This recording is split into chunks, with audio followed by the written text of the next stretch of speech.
Welcome back, everybody, to another episode of Colony Drop, a Gundam podcast. My name is Brian. And my name is Isaac. This is your favorite Gundam podcast, where we talk about everything from Gunpla, anime series, OVAs, the Gundam music, like the openings and the exit songs, and also things like Gundam lore, and even Gundam manga. Isn't that right, Brian? That is right. We specialize in Gundam manga from the 1990s, which no one reads.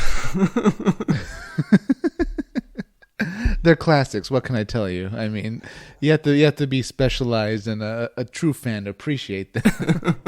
Isaac, today we are continuing our review of Mobile Suit Crossbone Gundam, a classic which the fandom loves, but has never gotten an anime series. So we're trying to see what it's all about. It's part of our UC Next 100 journey, trying to see what's out there, what Sunrise may have in store for us in the coming years. So today, listeners, I think we're going to talk about Volumes 3 and 4. And I think, Isaac, you just finished Volume 4, am I right?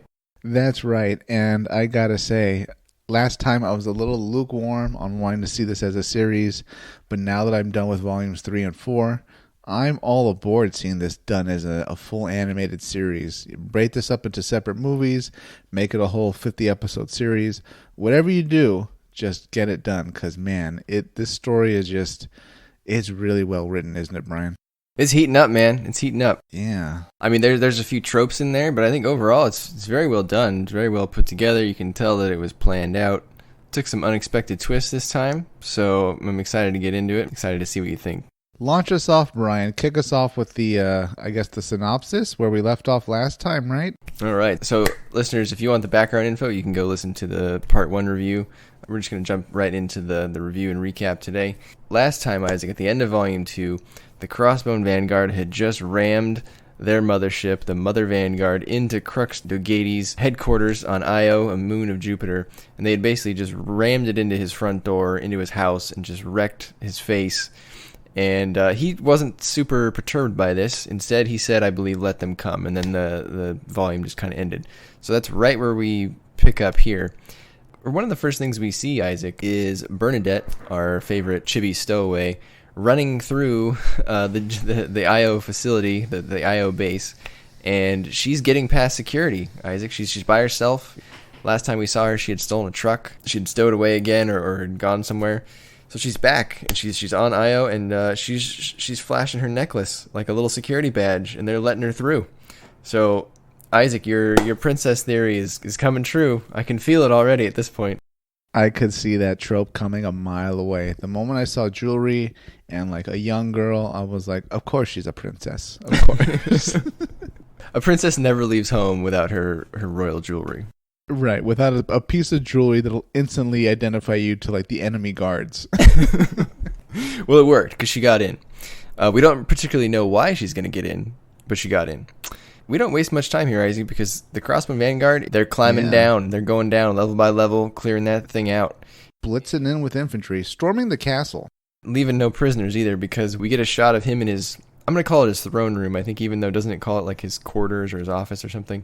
Yeah, I mean, this is clearly a throne room. Yeah, it's pretty intimidating, right? Even by bad guy standards? Yeah, but fortunately he decided to cram it full of guards to try to protect himself now that the Crossbone are actually in the building. And I don't know why, Isaac, but I had it in my mind that they would storm in as infantry. Right, because they had gotten their guns out, but then all of a sudden the X1 just punches a hole through the wall, and like the whole Gundam shows up, and I was like, oh well, Dogatie's screwed now. Like, what's he gonna do? Yeah, the guards in the throne room really weren't expecting that to happen either. No, I think they immediately knew that they were kind of boned here. There's a great dramatic shot where Kincade jumps out of the X1. And he has this giant gun, which looks like exactly like the, if anyone's ever, I'm really going to date myself here, but if anyone's ever played GoldenEye 007 for the Nintendo 64, it looks exactly like the AR-33 from that game. It's this oversized assault rifle that's just a beast. And he immediately, tells Dogatie, hey, it's over, surrender or die. I thought that panel was great. What did you think of those thick guns, Isaac? They're heavy duty. They're storming the castle guns, Brian. It's as big as him. Yeah. They are massive. They're built for one thing, and that is destruction. I do have a question, though, here, Isaac, because to the listeners, the throne room looks like a bunch of very, like, sort of wide, broad stairs with guards all over. And then just in the middle, there's this dude in this aquarium, right, which is Dogatie. Does the Crossbone Vanguard even know what Dogatie looks like? Like, does Kincade really know that the guy in the aquarium is the most important? Or is that just a fair assumption if you were to walk into that room? I would assume it's a fair assumption. He's probably in like a central location, right, in the fortress.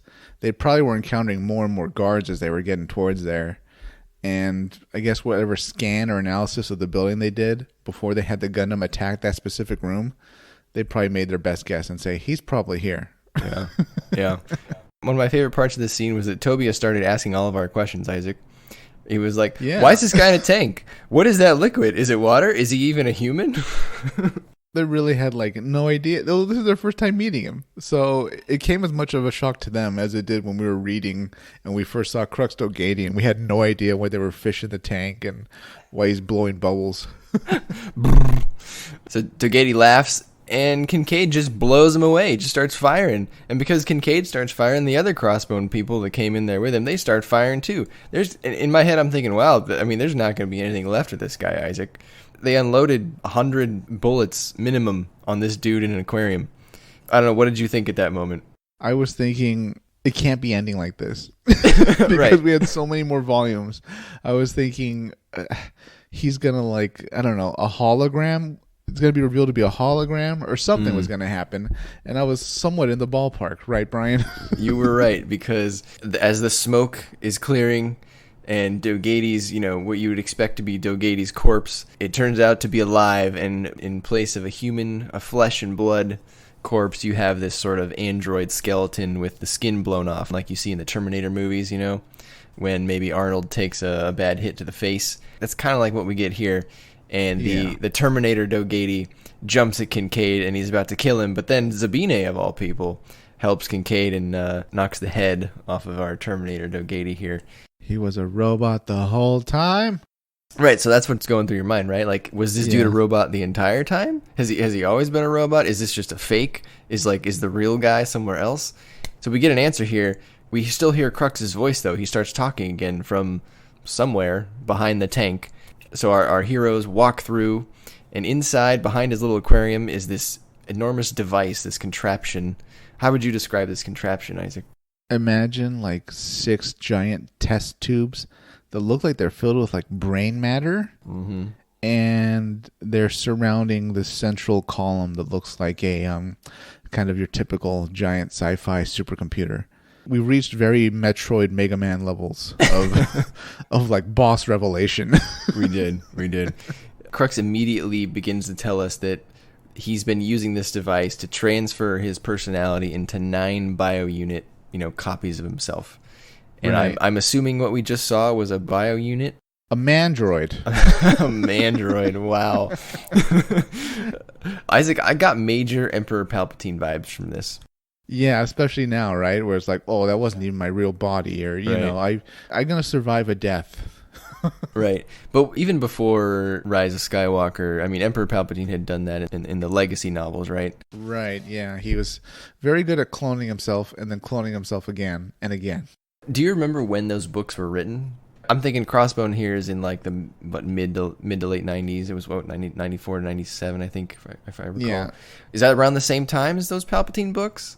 Yeah, I think that Dark Empire came out in the 90s. It was all the rage. Yeah. They're very well done. It's a pity they weren't done in movie form. That is a different podcast. And I got to imagine that Star Wars wasn't the only thing to do this plot, right? Where the big bad clones or splits himself. Right. Do you think that was just an storyline back then? I'm trying to think, like, do you remember the whole fanfare about Dolly the lamb, right? Dolly the sheep, the first clone animal and all that. Oh, true, yeah. I think this was all happening about the same time, right? Or that makes sense. A few years before. So, like, we had newsworthy evidence about cloning.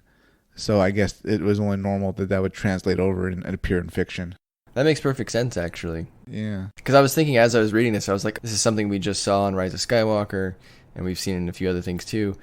I have to remember that I'm reading it in 2021, not in 1994 or whenever this came out, 96, I don't remember.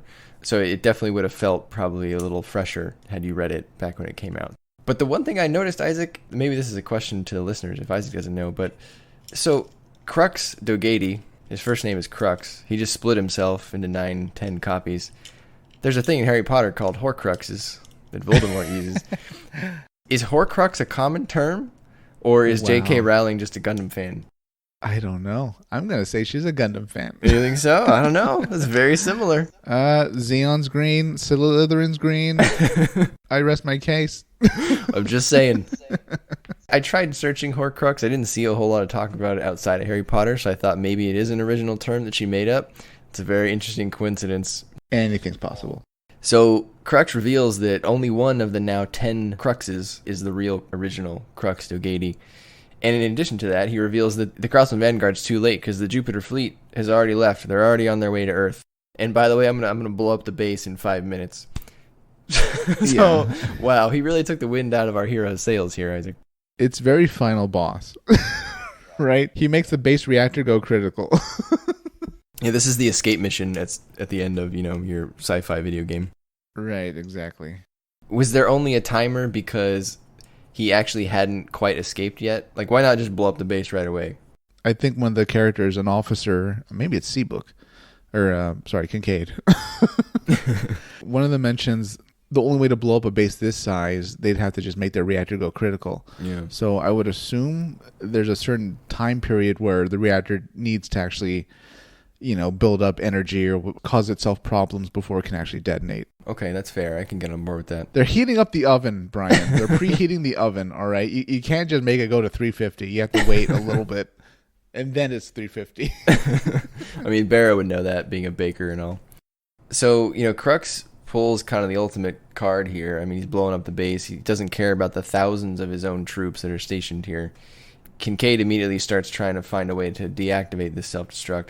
He asks like a random admiral in the room, like, how do I shut it down? Like, as if this dude would know. He half helped. I mean, he's got a foot in the grave. So yeah, he foreshadowingly says there'd be a code and it would have to be someone close to Dogatie. And now that Dogatie's wife is dead, which I think was new information, no one would know the code. And so Kincade's like, damn it. So he takes off. His thought, Isaac, is, well, I'm going to intercept the reactor. But he gets stopped by some Vagons along the way, the old Rolly guys from Volume 2. He's arguing with these Vagons, and they say a very cool line here. Isaac, did you catch this? They say, the thunder of justice for all those who defy Jupiter. And I thought, wow, that is a superb motto. That's a great line, yeah. They need to, put that on their merchandise. Maybe they'll squeeze that into like the intro song or something. I don't know. They could. Yeah, it could be good. And then we get your moment, Isaac. We get the princess moment, right?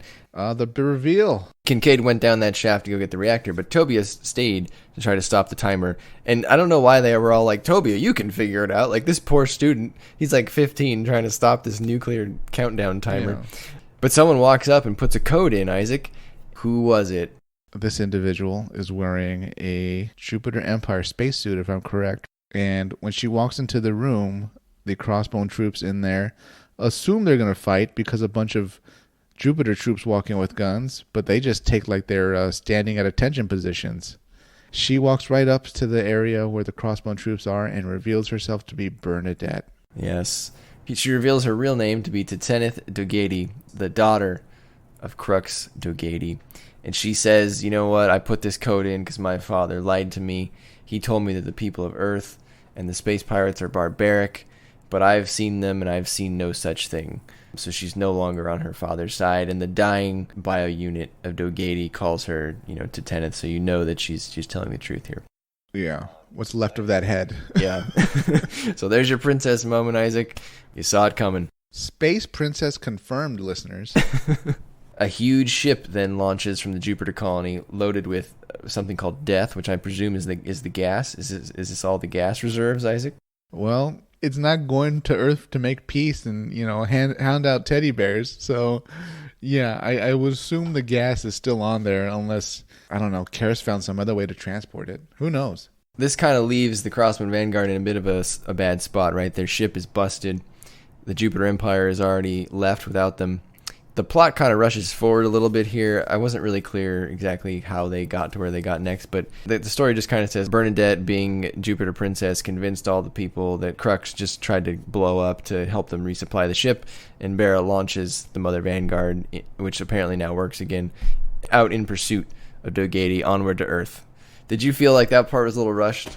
Yeah, a bit, but to move the story along after we've had this huge battle getting to Io, we gotta leave the Jupiter sphere, right? Because they, to an extent, they kind of beat the final boss. Right. They wiped out the fleet protecting Crux's little fortress, and now they gotta actually chase the real threat, which was this ship all along. Yes. Which I don't know how they missed this ship. It's apparently massive. They had no idea it was being constructed. Come on. Anyways, yes, now it's a hot pursuit, Brian. Yeah. The Crossbone Vanguard's goal here is obviously going to be to get to Earth before the Jovians do, or at least intercept the Jovians before they can get to Earth and end it. We flash to what we assume to be on board that ship that is left, the Jupitrus 9. The Jupitrus looks like the other Jupitrus-class ships that we've seen very infrequently in the Universal Century in the past. I don't know, what would you say? These long... They always have a really skeletal appearance to them, very cargo-looking, because there's always like these modules on the outside, these globes and spheres. It has a very Jupiter look that Federation ships, Xeon ships, and any other faction, they really don't look like this. So it's very long and skeletal, kind of sinister looking in a way. Each time we see it, and the more we learn about it, it's just more massive in scale. Yes. So aboard this ship, we see Karis appointing Burns to something called the Death Gale Squadron. That's a pretty good name for a squadron. How would you rate that name? That's pretty awesome. Yeah. I mean, this is one of those instances, though, where, like, clearly you guys have to be self-aware that you're villains if this is the name that you're giving yourself, right? Yeah. Right up there with Midnight Fenrir. Like, this is not a heroic name. Very true. So apparently Burns, his efforts in volumes 1 and 2 have been recognized, and he's now being appointed to this Death Gale Squadron, and he's being given a new suit. There are 3 very odd-looking mobile suits in this hangar, and there are 2 others there with him. There's a younger person who we will later find out is named Geary. He or she is the leader of the Death Gale Squadron. I couldn't actually tell if he was a boy or girl. I'm pretty sure it's a she. It's a she? Okay. And then there's the second person is this woman with, great space cleavage. Her name is probably the best name in the series. Her name is Rosemary Raspberry. I love it. I mean, if you're in a force called like Death Gale and like part of your name is Raspberry, you must be like sick, right? Like you do sick things to your enemies or something. You know, like that's not a sane person's name. You love pain, yes. So then we flash over to the Mother Vanguard, and here we have the scene where Bernadette, comes clean to the Crossbone Vanguard and is basically like, sorry, I lied to you, and she's all worried they're going to punish her, and Berah's just kind of like, that's cool, don't worry about it. But Zabine, we get to see his thoughts, and he's like, oh, well, she's going to make a good hostage then. And that's when you're like, uh-oh. Yeah, Zabine was like in a corner of the hallway, right? Something like that. Mm-hmm. Skulking about as usual. Nothing good is ever going through the minds of the person standing in the corner of a hallway with their arms crossed. Yeah, and with an eye patch. Can never trust someone with an eye patch. Yeah. Oh, Zabine. How did you feel, though, about that? I mean, I guess most of Zabine's plotting has been in his mind, in his thoughts, that have been revealed to the reader outright. I feel like we've been told rather than shown most of these. Is that a problem? I think that's a problem. And also, this is kind of part of why it's a problem. This Zabine feels different than the one we saw in F91. I know a lot's happened since then, but this one's almost too sinister compared to the Zabine in F91 that almost seemed like he was pretty dismissive of the whole idea of an aristocracy, and he was almost a punch clock villain, or at least, self-interested enough that he would go along with Cosmo Babylonia and Crossbone, but ultimately he probably didn't think that much about it. This one, though, he's gung-ho about aristocracy, and, he's got to carve his piece out and all that. Yeah, it's an interesting development for sure. Now, once you know that Zabine's on the hostage train, you're like, whoa. But you flash right to Bernadette and Berah taking a shower together. Of course. We've got to have one gratuitous scene every volume, apparently, where, Is it me, or is this also like a massive shower? Like, this is a shower you could put like 8 adults standing. Hey, those aristocrats, they do weird things in showers, man. Need a lot of space. She got the captain's shower. Yeah. They essentially bond over being princesses, but they do end up putting Bernadette under lock and key. Tobia comes to see her, though, through this little window and confesses that he made this big plan for them to escape together if the Crossbone Vanguard punished her by putting bombs all over the ship.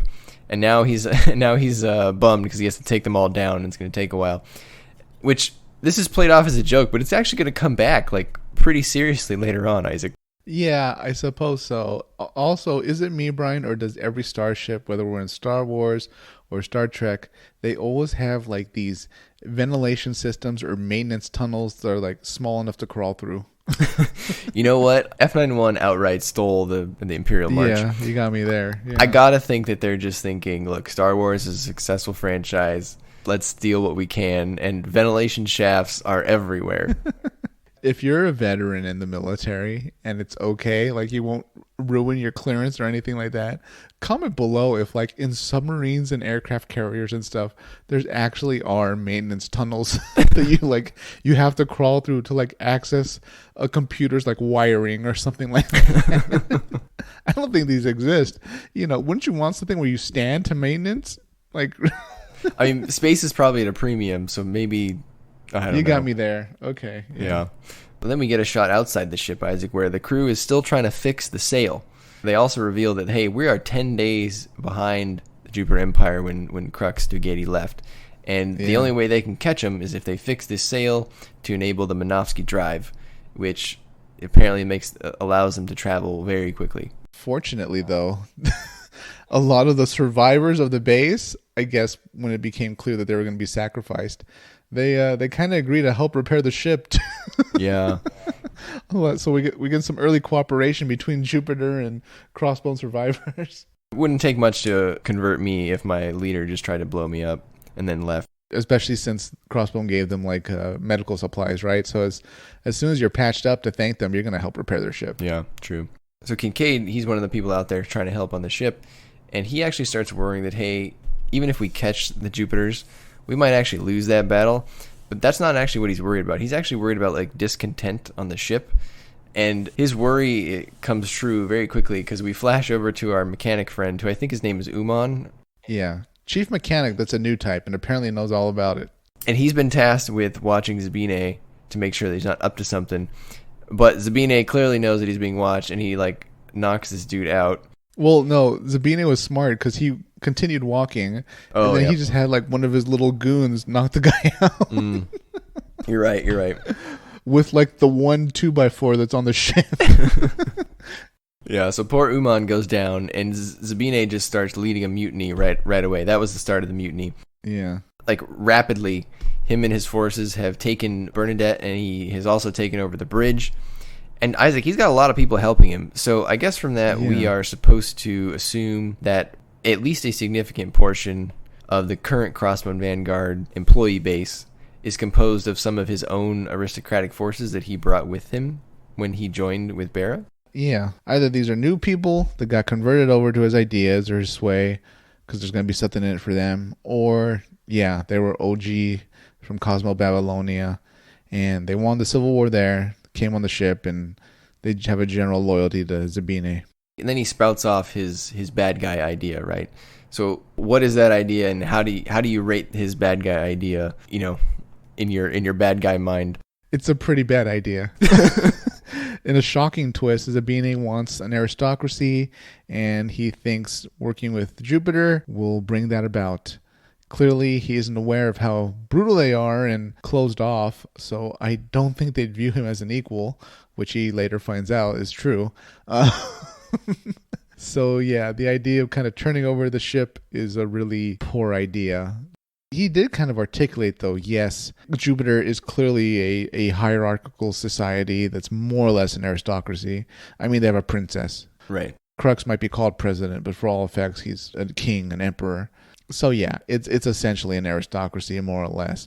But I don't know. This seems so out of left field for Zabine, because we know the threat posed by them by now, at least, is some type of gas attack, right? Right. So Zabine in F91, and this goes back to him being pretty change from F91. He wasn't on board with the bug attack in F91. Right. So now he's okay with Jupiter Empire gassing the Earth sphere.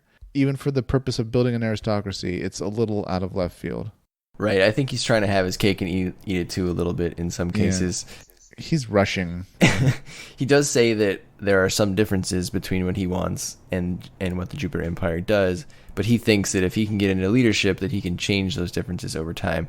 I mean, I've always called him an opportunist, but maybe he's also just been wanting this so long that he's overestimating his own ability here. Like, has he become too arrogant at this point, and he's in over his head? Yeah, absolutely. He sees a fleet about to take out Earth, and they've got weapons, and he wants to be an aristocrat.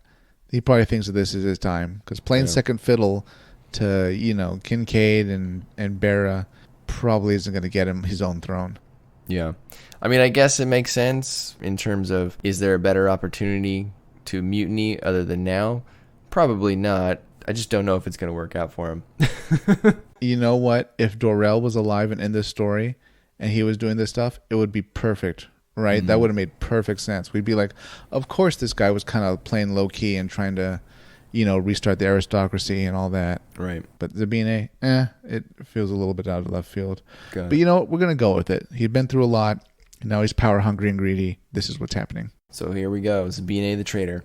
And you find out very quickly that he is like in the super traitor territory now because he's already called Karis here. So Karis shows up in this ship, which I also have a question about in terms of like ship speed and ship math, but we'll get to that a little bit later. Actually, were they implying that the ship was cloaked? Because it came out of nowhere. I agree it came out of nowhere. They turned around and they saw the ship. Yeah. I don't think it was cloaked, but that's what I was confused about because they said that in the beginning I thought, unless this is just misdirection on the author's part here, in which case I guess it worked, we saw Karis and the Death Gale squad on what you assumed to be the Jupiter's 9, which they said was 10 days ahead of them. But now they're here with the Mother Vanguard, who's trying to beat the Jupiter Empire to Earth by fixing their sail so they can use the Minovsky drive, which no one else has except them because they said it was top secret. But somehow, if Karis was on the Jupitrus, that means he's 10 days away from them as well, but he made the trip back quicker. I guess maybe they weren't on the Jupitrus in the very beginning of the chapter. I was about to say, they either came from the Jupitrus or they came from the Jupiter sphere. Yeah, so they had to have come from the Jupiter sphere, I think. Maybe they're just trying to rendezvous sometime with the Jupitrus. Probably. Maybe, yeah. Crux got out of there as quickly as he could because he lost his base.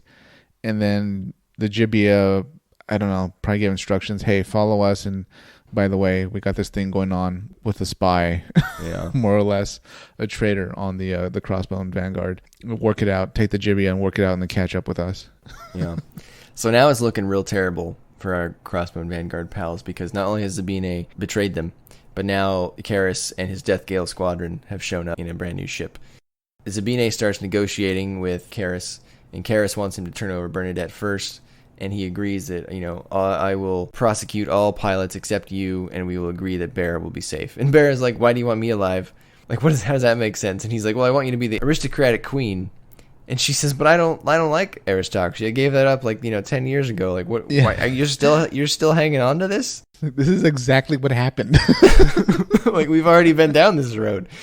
But then Zabine makes a good point. He's like, well, your actions say otherwise. You deploy your forces as shields. You don't even fight. And I was like, he's got a point there. She kind of does act a little bit like a queen. Yeah, I'm sure F9 was a difficult experience, but she is a trained pilot. He did train her. She did fairly well in the mobile suit, but now she really just stays on the bridge. Yeah, her skills have kind of regressed. Like, we haven't seen her get into a mobile suit yet, at least. Maybe she does later on, but she did very well in F91. She wants to transition to being a more organizational leader. She's management only now. Yes, exactly. But even that has problems, right? As the helmsman found out. Yes. God, I should have been paying more attention to the actual officers that joined Zabine. Maybe he was among them. Oh, wow. Could be, yeah. And in classic Tobia fashion, the kid that's not supposed to be here, right? He's the one that screws up Zabine's plan because he blows up his bombs, Isaac, that he set up that was played off as a punchline earlier that he was going to have to take down. But he blows them up across the ship and, throws everyone into confusion. Zabine is like, what's going on? And then Tobia rushes in Zabine tries to shoot him, but he headbutts Zabine. And then this other Crossbone Vanguard guy, who's, I guess, loyal to Berah and loves to throw knives, he throws a knife at Zabine, and it goes through his hand, which looks very painful. Yeah. And then Tobia bites Zabine. Yeah, he, sprouts fangs. Yeah, I don't bites know. His forearm. Should be, drawing, yeah. So Zabine is getting his ass kicked here. I think Zabine then retreats, and Kincade goes after him. And now the Death Gale Squadron is launching, which can't be good for our heroes. And the Jupiter Empire ship, which, as you said, is called the Jibia, Karis calls it a mobile ship, and it starts to transform, Isaac.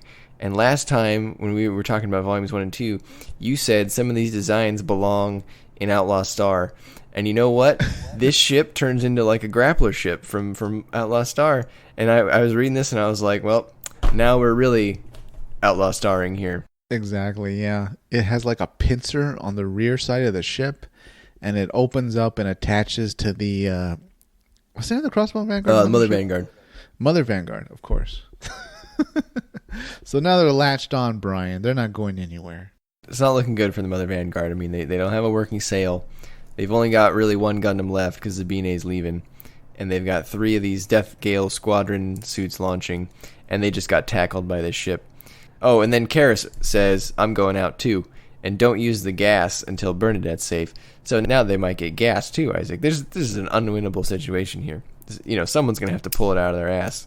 Yeah, this Jibia is a pretty powerful ship. So Zabine and Kincade are dueling outside in the Crossbones, but they're interrupted by the Death Gale Squadron, who land on the Mother Vanguard in their crazy-ass looking suits. We've got the Quavarza, the Abajo, and the Tortuga, which I assume should be called the Tortuga. I would assume so. Based on its obvious turtle-like appearance. Yes. Geary, the leader, is in the Quavarza, which is this... I don't know. How would you describe these things, Isaac?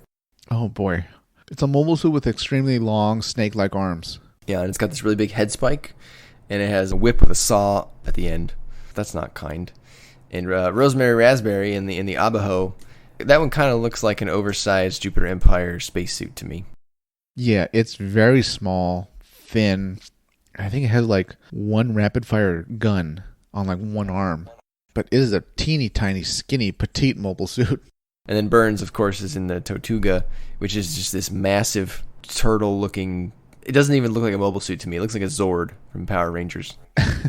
That's a good analysis, right? It'd be like a turtle Zord or something. Yeah, this thing looks big enough to be a ship. It's pretty large. You could probably put a Gundam inside it. Yeah. So at this point, it's 4v1 now. You've got the Death Gale and Zabine versus Kincade. So I wrote down Kincade is completely effed. What is he going to do here? Yeah. It's about to get worse, though, because they're going to start attacking. Oh. So the Abajo shoots these needles. Apparently it's themed after a bee, so I guess it's stinging. Quavarza, again, has the whip with the saw. Geary cuts the anti-beam cloak off with the saw. The issue here is that the Quavarza has a longer close-range attack than Kincade does, so he can't really get close enough to attack Geary at all. He tries to get close enough, and he's almost there, but Burns gets in the way and turns on this massive beam shield on his back, blocking Kincade's attacks. So Kincade really has no way to do anything at this point.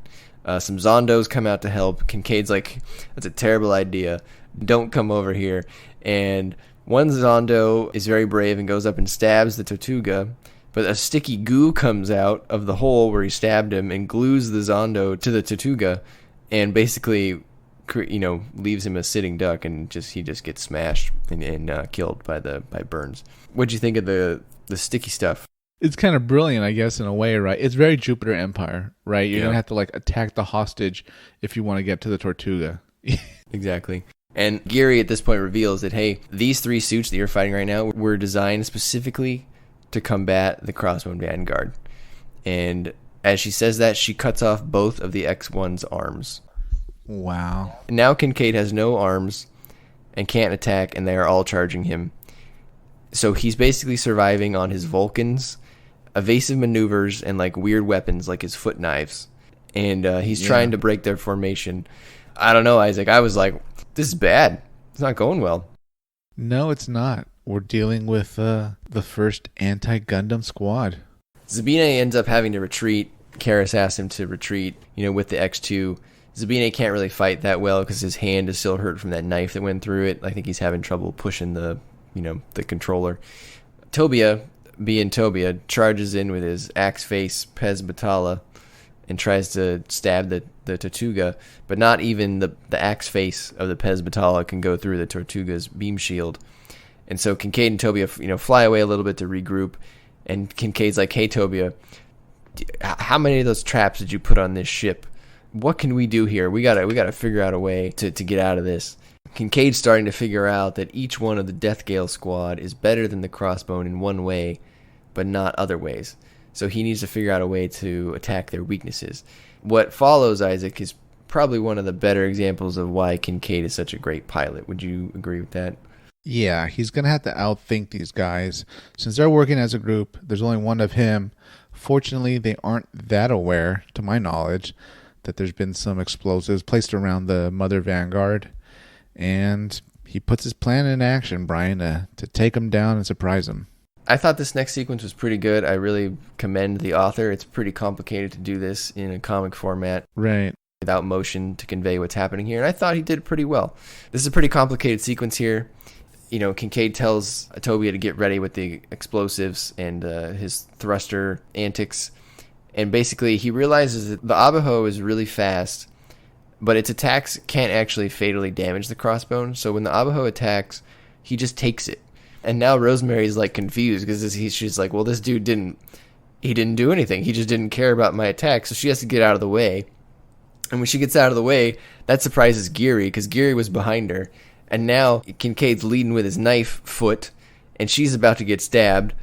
And so she has to get out of the way of the knife foot because she was surprised. She didn't think that he would be able to get through the Abajo. So she gets out of the way. So Burns is left, and he tries to turn on the shield, but Kincade knows that Geary was going to have to move, so he knows that Burns was going to turn on the shield, so he just goes and gets behind Burns instead, and then pushes him into the mast / the sail, and then he has Tobia fire the thrusters to turn on the sail, and because the beam shield is on the Tortuga, it cuts off the sail. The sail falls onto the Gibia, which was holding on to the Mother Vanguard, if you remember, with the grappling arms.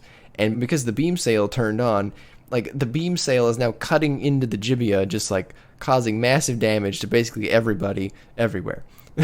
Yeah, it's a massive beam weapon, essentially. It's very creative. I thought that was pretty good. Yeah, and unfortunately for Burns, when they designed the Tortuga, they put spikes on the back. So when it rams into something, or gets forcibly rammed into something, it sticks in it. Yeah, he couldn't get away. This poor dude. I kind of feel like Burns deserves something better than the Tortuga, but I don't know. He clearly didn't have a choice because he met Karras, and Karras kind of pretty much told him, this is what's happening. Welcome to your new squad. I know you're probably really prefer our other mobile suits that you've logged countless hours in, but we're putting you in this flying tank. Yeah, that doesn't move very well. Yeah, let alone attack. It's essentially a wall. He's moving a wall. He didn't do a whole lot of attacking. Exactly. Yeah, I feel like he's underused on that squad, or in the Tortuga at least. Yeah, he wasn't too thrilled about having to answer to Geary either. Definitely not. So it's not going off the Gibia, but Karras just up and boards the Mother Vanguard himself and steals Bernadette in the most evil-looking spacesuit ever. Did you see that thing, Isaac? Yeah. He made a custom black suit. Yeah. I was scared, and I'm just reading the thing. Is there anything this guy can't do, Isaac? No, his degree is in evil adaptability because he is a professor. Yeah, he's like the John Wick of the Jupiter Empire. Yeah. And let me just say, back to your comment about the normal suits of the Jupiter Empire, my God, they're even the white ones are sinister design. It's those helmets, man. They're very, I don't know, alien looking? Yeah, exactly, yes. A very angular kind of curved alien looking helmet, and the proportions aren't very human looking. The normal suits we normally see throughout the UC, they're very much, actually even other timelines, you can draw a parallel to what astronauts, cosmonauts, and taikonauts use now. But man, this is streamlined evil. They remind me of do you know that Aquaman villain Black Manta? Yeah, they kind of look like that. Okay, I was gonna say Yellow Jacket from like Ant-Man. Oh, yeah, that too, yeah. Watch out. Fortunately for Kincade, now that the Gibia has taken a beam sail to the body, their ship is basically running out of power, and it's questionable now whether they can catch up to the Jupitrus. The Death Gale squadron is ordered back to the Gibia, so they have to retreat, and Kincade is left alive. Tobia, he sees that Karis is stealing Bernadette, so he goes after him. He grabs Karis, thinking that he's won, and Karis just blows off the fingers of the Pez with some grenades. And then he throws another grenade at the cockpit. Kincade thinks Toby's dead.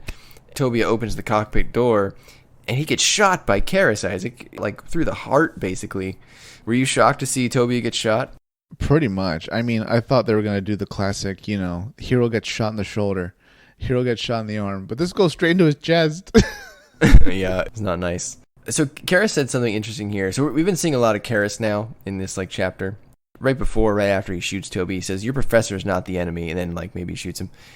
I noticed here that Karis has the same nose as Dogatie. Do you think there's a connection there? Is Karis going to be some sort of bio unit or early, is he a brother of Dogatie or something? That's interesting. Do you think he's the real Dogatie? Oh, I've thought about that too. I'm not sure. I think it's possible. But it was such a close shot, I realized that he has the same nose. And it's a very distinct nose. Okay. For the rest of the series, Brian, we got to put our money on one or the other. What is it? Same character or? I don't know. I think he's definitely connected, but I'm not sure. I'll double down and go different. You say same. Okay. Because you caught it. So all right. We'll see who's I'll ranking stick with it. Okay. So we weren't given a lot of time here, but Tobia pretty much wakes up and he's chained to a wall. So right away we know that he didn't die. So maybe that was a little bit wasted of, potential there. But it turns out that Karis actually didn't leave him out there to die. He actually took him to the Jupitrus.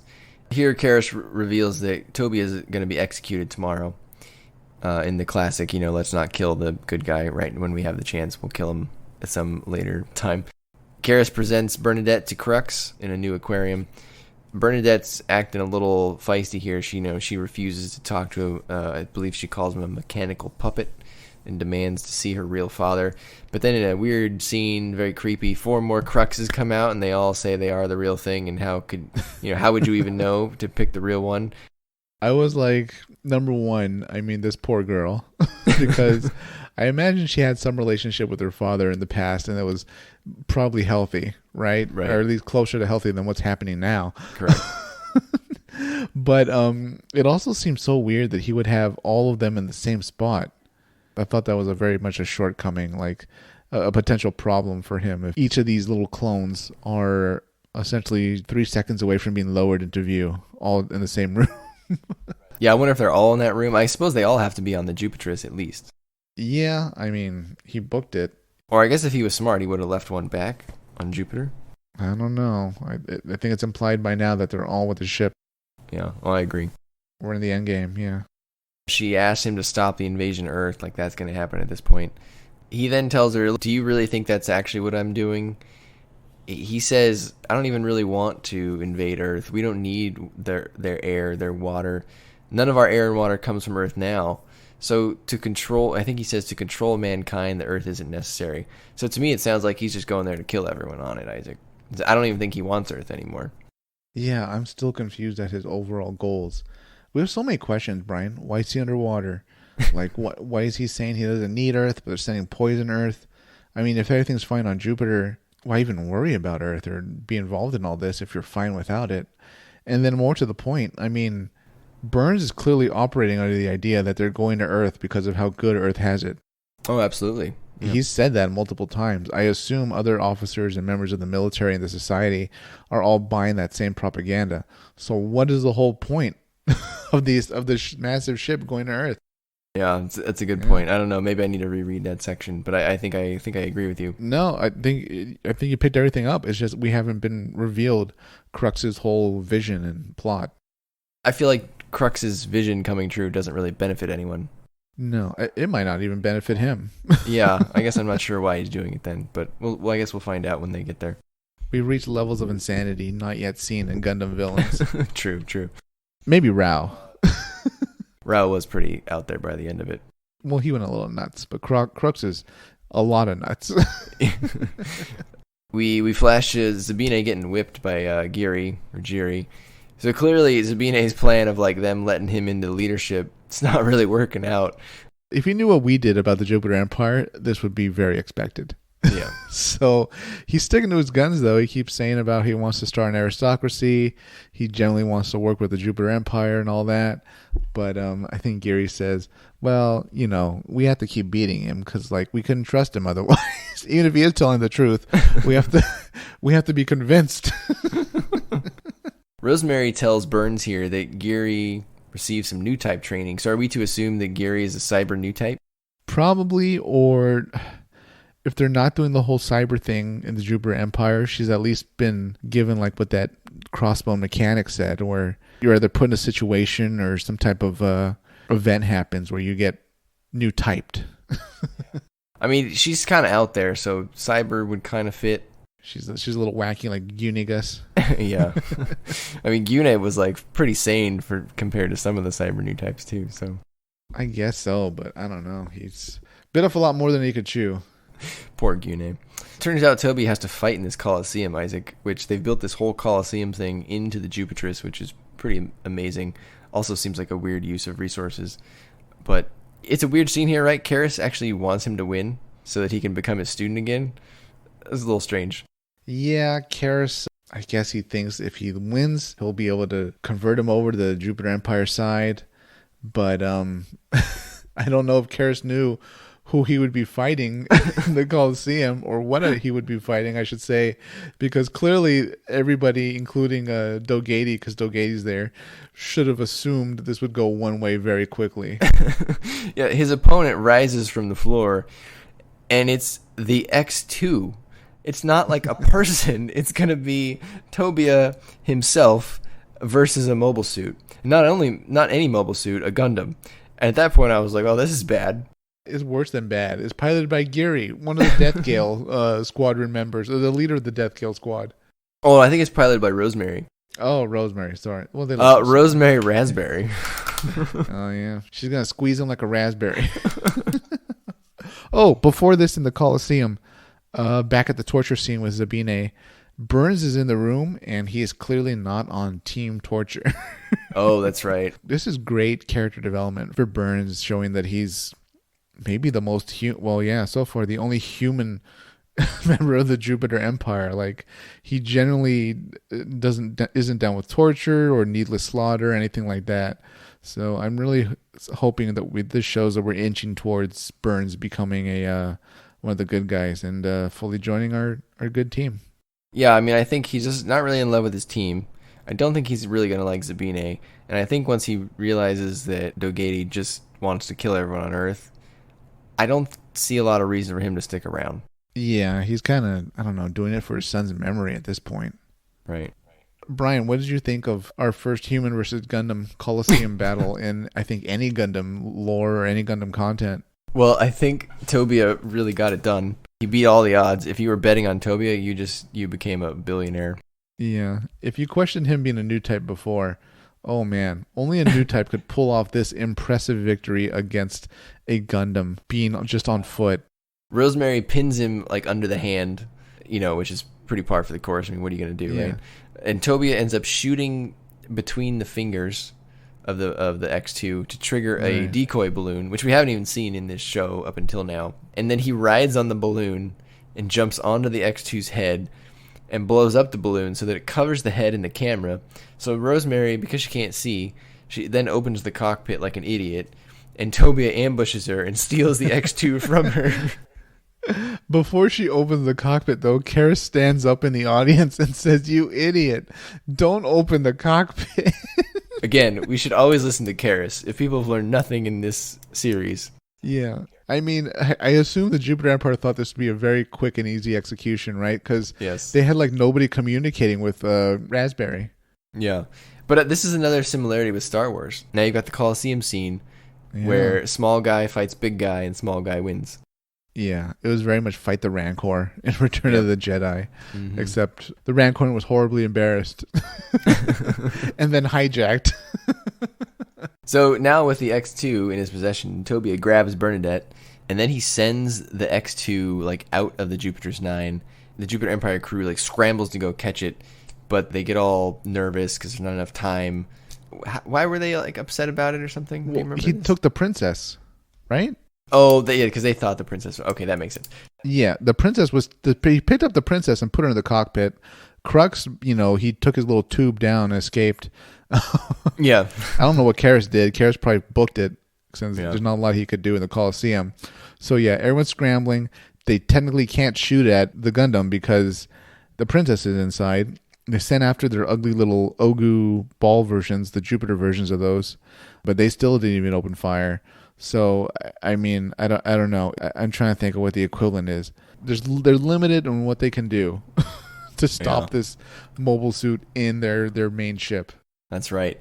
But if you're paying attention to detail here, Isaac, as a reader, you'll notice that the X2 that left the ship no longer had its crossbones on its back, which means one thing, Isaac. It means the Crossfighter is somewhere else, Brian. Ooh, they did a big bait and switch.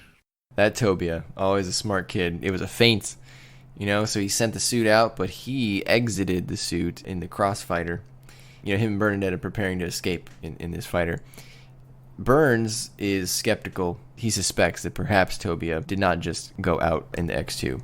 And he ends up finding Tobia and Bernadette working on the core fighter. And Burns actually lets Tobia go, but demands that Bernadette stay.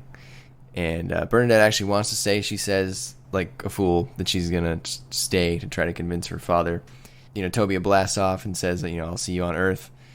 3 days later, we're just told that, oh, by the way, the Crossbone Vanguard retrieved the core fighter, and Tobia must have gotten away.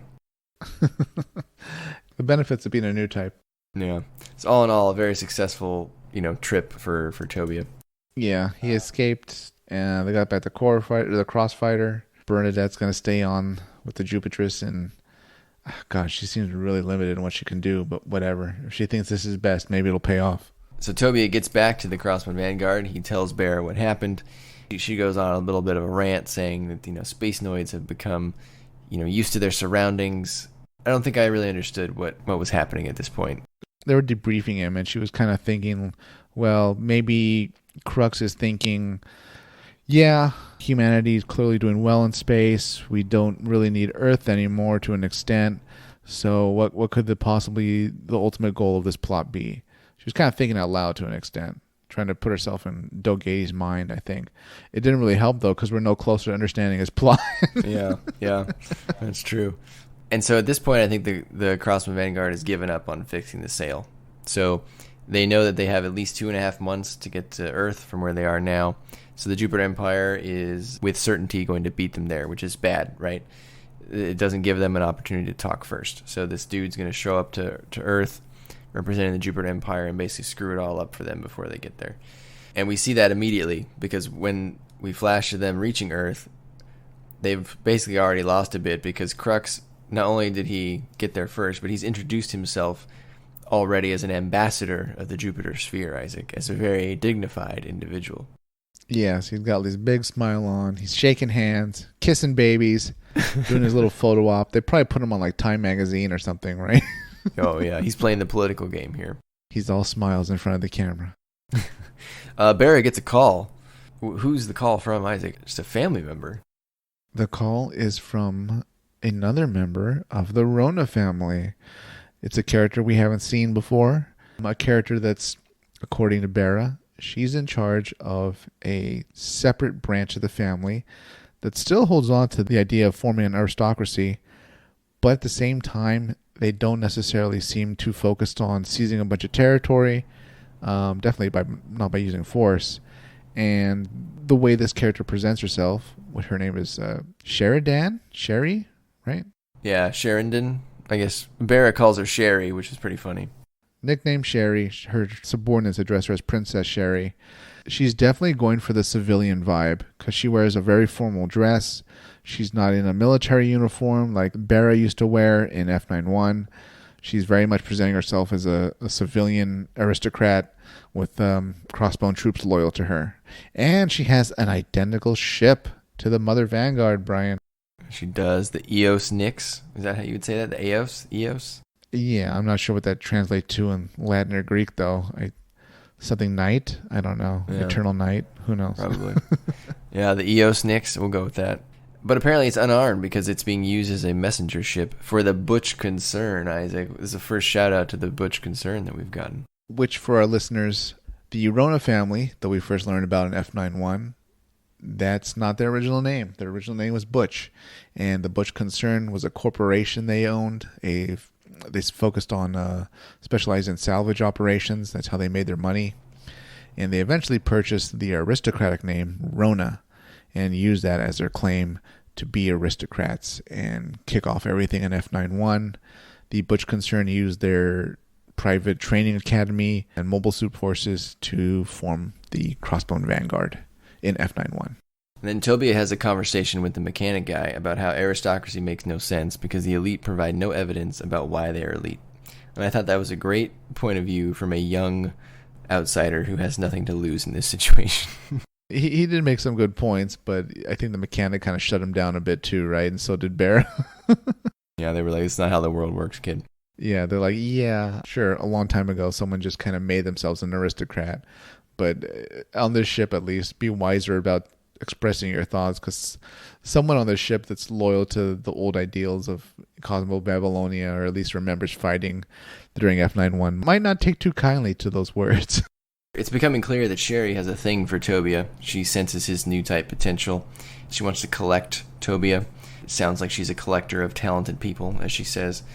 And she wants Berah to stop fighting and negotiate. But Berah obviously doesn't want to do that. The problem here is that Sherry told Berah that she had supplies for her. So that was the premise under which they met. However, now Sherry is saying, look, I'm not going to give you these supplies, which, by the way, includes a third Crossbone Gundam, the X3, unless you stop fighting and negotiate. Wow.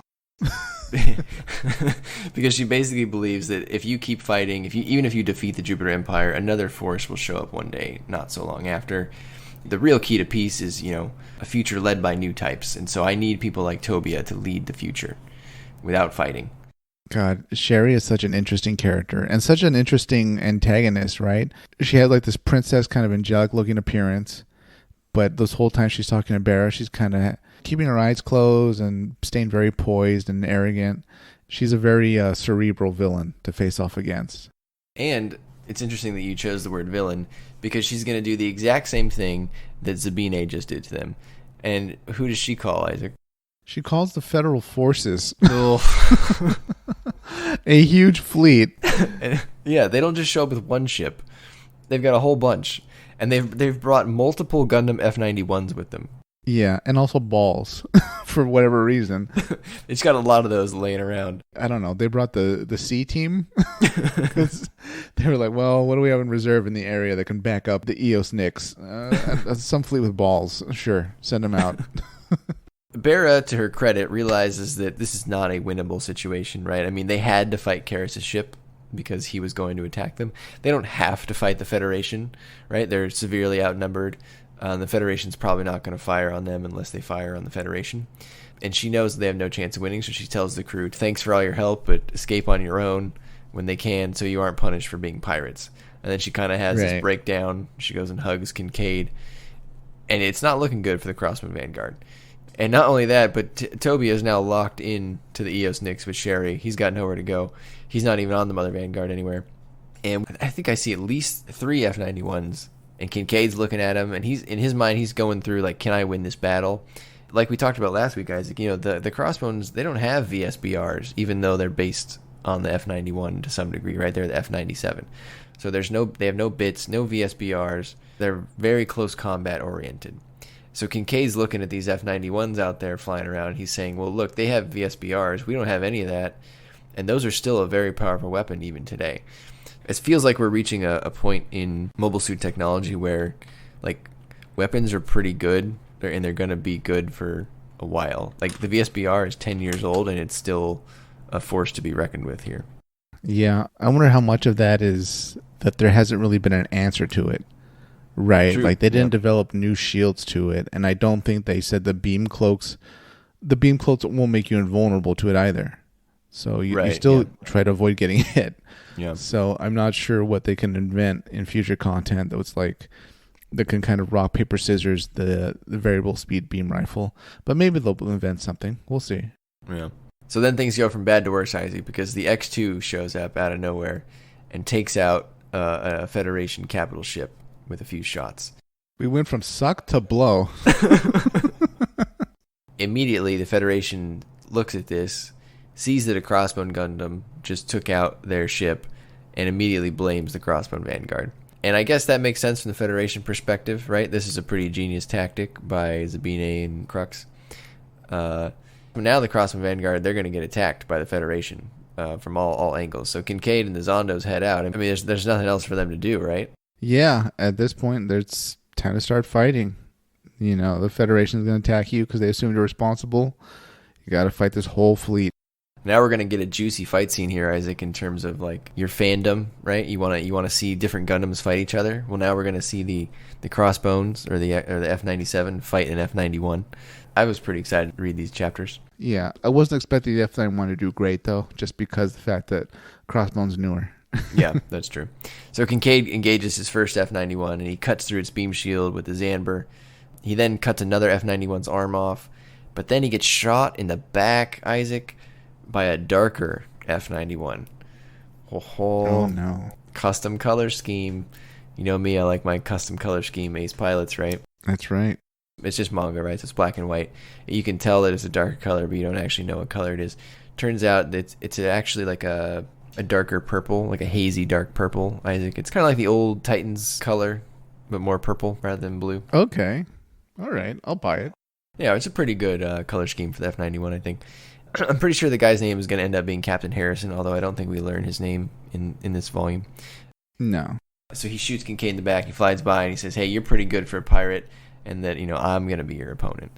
So the F-91 and the X-1 both released their face heat at the same time, which I thought was a great shot. It was very, menacing. That would be cool if it was animated, don't you think?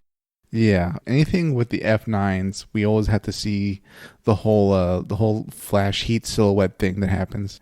We then flash over to the Mother Vanguard, which is taking heavy damage, right? Just getting bombarded by these clops. And then the Jupiter Empire forces show up with the Death Gale Squadron out in front. So we've gone from, bad to, suck to just complete blow. Is that where we're at now, Isaac? Yes, we're at maximum blow, Brian. And here they come. Death Gale, reinforcements, Federation's happy to see them. Harrison and Kincade are clashing. Kincade has to use his beam shield. Kincade says, you're the first person to ever make me use my beam shield, which is true. We haven't seen him use it the whole time, right? Yeah, I mean, it's a special event. So to get in close, Kincade throws both of his beam shields out in front. Harrison shoots through them with the VSBR, but Kincade then stops the VSBR beam with his Zanber, basically a third beam shield. So it took 3 layers of beam shields to block the VSBR shot, which just totally takes Harrison by surprise. Kincade takes this opportunity to boost in. He cleaves off Harrison's arm, leg, and I think both of his VSBRs. And then Harrison, says, all right, well, finish me off. But Kincade declines. He puts his Zanber away. He says, you're not my enemy, and he flies away to go help the Mother Vanguard confront the Death Gale squad. And I think Harrison realizes immediately, he's like, oh, these pirates are different. They have skills and, what does he say? Not character, but... honor, something like that. Something like that, yeah. I'm hoping we see more of Captain Harrison in these F91s in the future volumes. I hope he plays a role in convincing the Federation, or at least turning the tide at the right moment, that clearly the Jupiter Empire is evil. Yeah, absolutely. And at this point, Isaac, I think we have to give some recognition to Kincade, or Seabook, whatever you want to call him. At this point, I think he's proven himself to be an excellent pilot. Definitely up there, in my opinion, in terms of raw skill and resourcefulness. Maybe not his new type ability per se, but if we think about what he did with the Death Gale Squadron and now with how he beat the F-91's VSBR with basically a sword, I mean, this dude's a pretty great pilot. I think he's out Zabine. Oh, for sure. Right. We haven't seen Zabine do a ton that was impressive other than scheming, right? The Correct. Trick to get the Federation to attack the Mother Vanguard and the trick to do the mutiny. That's about Zabine's strongest points. Not at this point, he's been outclassed by Seabook. Right, exactly. So if we flash over to the Jupiter's 9, Dogatie's there, and he's going to make Bernadette sortie in an automated mobile armor called the Ella Galea. And his logic here is that I don't care if you die, but this makes for a great story if my daughter goes off and fights the pirates and wins. And even if you die, it just boosts the Jupiter Empire morale because they'll want revenge. So it's a win-win for me. It's very Maitzerona, right? Like in F91 when he told Cecily, like, well, maybe he didn't tell Cecily. Oh, no, I think it was Carozzo that mentioned that if Cecily dies in combat, Meitzer won't complain because it'll be a glorious death and they can propaganda it. This is sick and twisted, Isaac. It's an automated mobile armor. She doesn't even have to be in it. She's not going to do anything. She's going to sit there. You know, she should have brought a book or a magazine, while the battle's happening until they recall her. Oh, back on the Eos Nyx, Tobia is skulking around, and he's found by Sherry, who tells him that he's a new type like her.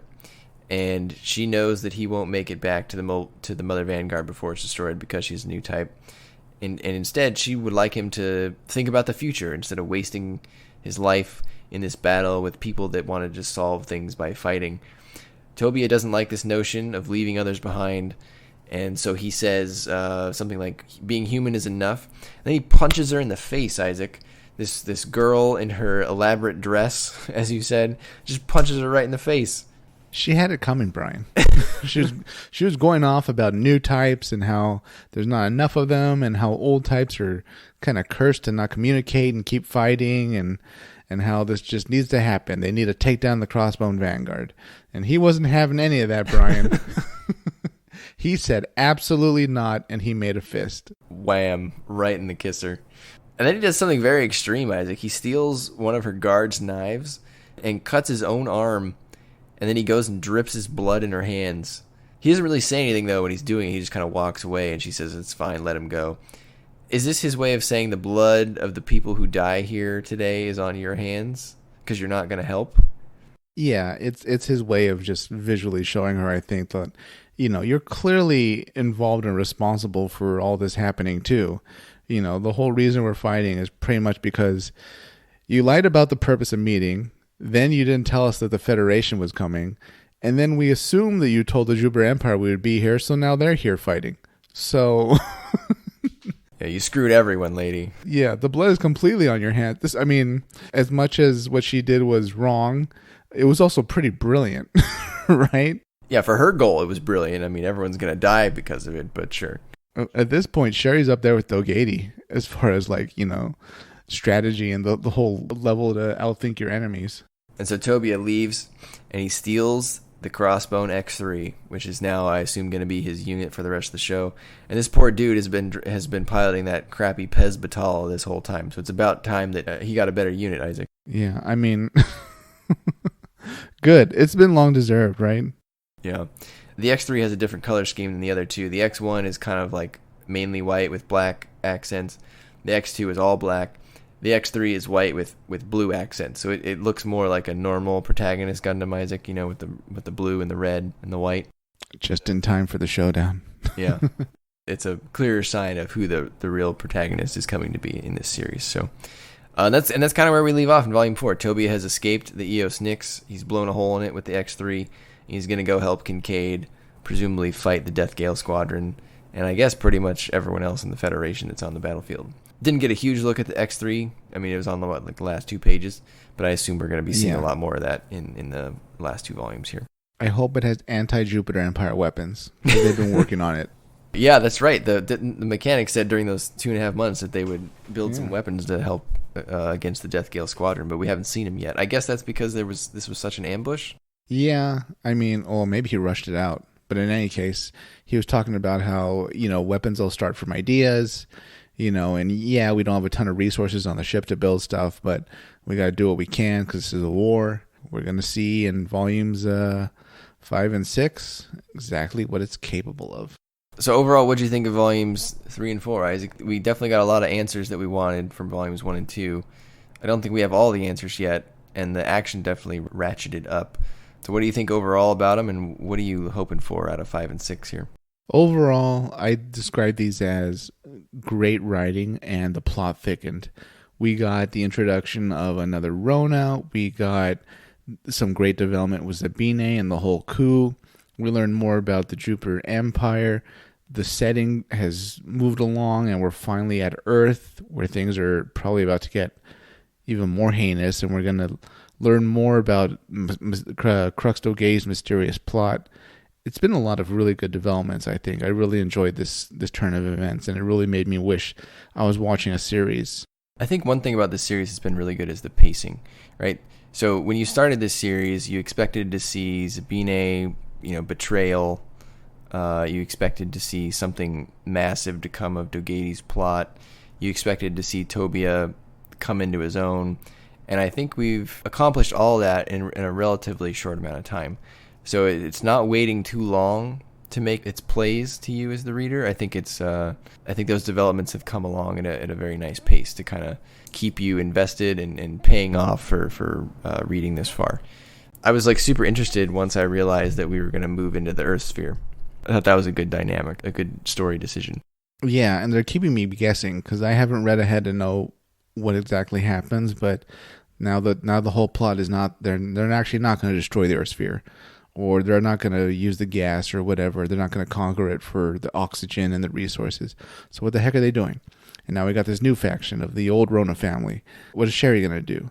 They just had a quick skirmish with the Federation. Is the Federation going to be hunting them now? Is Harrison going to be able to turn that around? What's happening? Anything can happen. That's what's good about this story so far. I don't know exactly what's coming up, but I know and hope that it's going to be well written and pretty interesting. Yep. So how many Haros would you give it, Isaac? Ooh, wow. 3 and 4. You know what? I kind of wish I could give reviews at the end. Did we already give Haros for 1 and 2? We did. We each gave it a 4 out of 5 or 8 out of 10. I'm going to continue that and give it 4 out of 5. Haros. Yeah. This was really well done. The only thing that kind of threw me for a loop was maybe Zabine's difference from him in F91 and here. It almost feels like a different character at this point, but, time has gone by. So I'm willing to forgive that. Other than that, great mobile suits, great combat, great character development, setting changes, writing, plot. I'm all aboard. Brian, how many Haros do you give volumes 3 and 4 of Mobile Suit Crossbone Gundam? I think I'm going to stick with my 8 out of 10, just like you. Again, I think it's kept our interest. Yeah. It's not gotten stale at all. I'm thinking back, for example, we just watched Seed recently, and there were times in Seed where I was like, oh, this is kind of plodding along. I don't feel like this is plodding at all. I feel like we're moving at a good pace, and things are constantly changing to keep you very interested, and they're changing in good ways that we haven't seen. These volumes introduce the Federation into the mix. Now we have this sort of 4 factions, if you count Sherry as a separate faction, conflict going on. Before it was a very clear bad guy versus good guy, and now there's these other dynamics happening. So I think that's complicating the story in a good way, and I'm excited to see how it concludes. I have a feeling if it concludes strong, I wouldn't be surprised if I move it up to a 9 out of 10. We're going to give an end review in addition to the final 2 review. But man, yeah, this is just such a really good series so far. It's a pity it hasn't been animated, Brian. I don't know, Isaac. I'm thinking we see it animated within 10 years. I hope so. I mean, why not? It's so loved by the fan base. It's got such great twists and turns. It'd be a lot of fun. The only thing is, I would want the animation to maybe not be the same style as this manga, Yeah, I could see that. I think you're going to get a split opinion on that. I think you just got to take a position and stick with it. If you're going to do it in the style of the manga, then go for it. No, I think UC has pretty much solidified that they're going for a more realistic look. So you mean Tobia is not going to bite Zabine's arm in that in that scuffle? I doubt it. Yeah, that would really ruin the mood. The tone, I think, of the whole mutiny and coup. Yeah. If you told me at the beginning of the series that there's going to be a Coliseum fight, I would have probably rolled my eyes and say this is going to be a crap series, Brian. Yeah. But it was done so well. I'm all aboard for whatever's next. It's a little out there, but you know what? That's what you get when you open the book with a pirate Gundam on the front. Yeah. It works. All right, everybody. Hope you enjoyed our review. Don't forget to like, comment, subscribe. We'll be back in a few weeks with our volumes 5 and 6 review of Mobile Suit Crossbone Gundam. Until then, let us know what you think about Crossbone Gundam. Which one is your favorite out of the X1, X2, X3? Which is your favorite Death Gale Squadron suit? What do you think about Captain Harrison? Is that guy a badass? Do you like Captain Harrison better? Do you like Burns better? Do you hope Burns switches sides? Which Dogatie is the real Dogatie? How come Professor Karras is still wearing a suit, even though he's like in the Jupitris? Is J.K. Rowling a huge Gundam fan? Is Crux Dogatie where she got her Horcrux idea? Oh yeah, the missing connection. I don't know. Horcrux Dogatie. All right, listeners, don't forget, before you go to sleep tonight, stand next to your bed, salute that framed picture of Amuro Ray, the greatest of all time, and recite our Federation pledge. Into the night, Captain Bright, Londo Bell, Xeon fell, liberty and justice, Amuro trust us. You've said your farewell, now we'll give 'em hell. Good night, everybody.